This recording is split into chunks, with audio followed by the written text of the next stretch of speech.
Καλημέρα σας. Έχετε αναμετρηθεί ποτέ πώς γίνεται η διαφήμιση σύμφωνα με τα ενδιαφέροντά μας? Η απάντηση θα δοθεί απλά και κανονικά με ένα σκετσάκι. Έχουμε τώρα μαζί μας έναν συνηθισμένο χρήστη του διαδικτύου.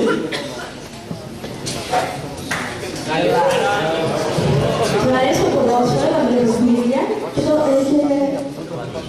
το ποδόσφαιρο, τα βιντεοπαιχνίδια και το σκέιτο. Επιπλέον έχει λογαριασμό στο Facebook.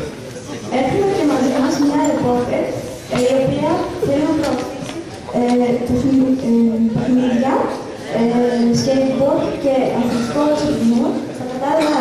Για να δούμε την επιτυχία θα βγει.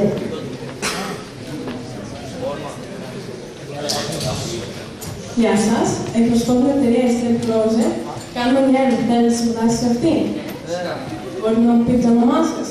Βέβαια, το όνομά μου είναι Άκης. Μπορείτε να μου πείτε την ηλικία σας? 15. Μπορείτε να μου πείτε την τόπο κατοικία σας? Τι σας αρέσει να κάνετε σε ένα περσόνο?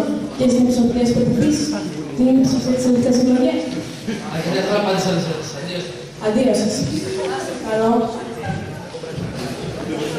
Δεν είχε μεγάλη επιτυχία το προηγούμενο, έτσι δεν είναι? Τώρα όμως έχουμε ένα προγραμματιστή, του οποίου του αρέσει να φτιάχνει δωρεάν παιχνίδια στο ίντερνετ. Για να το παίξει όμως κάποιος αυτό, απαιτείται να δώσει άκρη και δωρεάν. Είναι πρόβληση στα προσωπικά του δεδομένα και οι εταιρείες το ξέρουν. Καλησπέρα σας. Εκπροσωπώ την εταιρεία Estelle Closet. Μάθημα ότι είστε προγραμματιστής των δωρεάν παιχνιδιών στο Facebook. Θέλω να σας κάνω μια ερώτηση. Πώς σας αρέσει να ξεδέρετε? Πάτε που να πάω στην εταιρεία. Και δεν λέγατε αν είχατε ανοίξει 2 εβδομάδες στην εταιρεία με όλα ξεδερωμένα. Θέλω να πεις. Σας αδέλαμε θα μας δώσετε πρόληψη σε προσωπικές πληροφορίες που έχετε μαζέψει και μαζέψει στο μέλλον από τις πλήσεις που παίρνουν δωρεάν παιχνίδι. Αν αυτή η συνεργασία χωρίς συμφέρειες, τότε δεν είναι το να εξυπηρετήσει. Λοιπόν, αυτό δεν πειράζει προσωπικά εμένα, οπότε δεν έχω. Ευχαριστώ πάρα πολύ για μια πολύ καλή συνεργασία.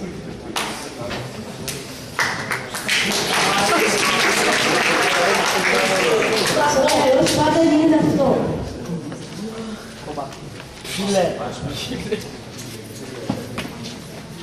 Wow, άλλη μια ενδιαφέρουσα διαφήμιση.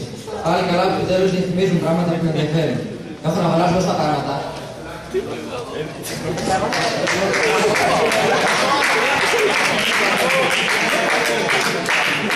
Δεν έχουμε ποτέ αυτή τη συνεργασία, ούτε και εσείς τα μάθημα παρόμοιες. Οπότε, το ηθικό δίδαγμα είναι ότι ποτέ δεν ξέρετε τι μπορεί να κάνει κάποιος αν έχει πρόσβαση στις πληροφορίες σας. Ευχαριστούμε για την προσοχή σας και την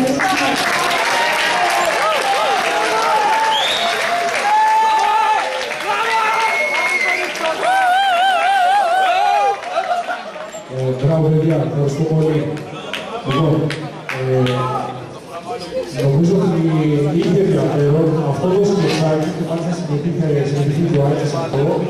Το έκανε ένας ειδικός που είχε την ασφάλεια στην Αυστρία και το άρεσε και στα παιδιά, άρεσε και σε εμάς. Και είπαμε να το παραλάβουμε για όλους, για να δείτε τι παιχνίδια μπορεί να κρύβονται από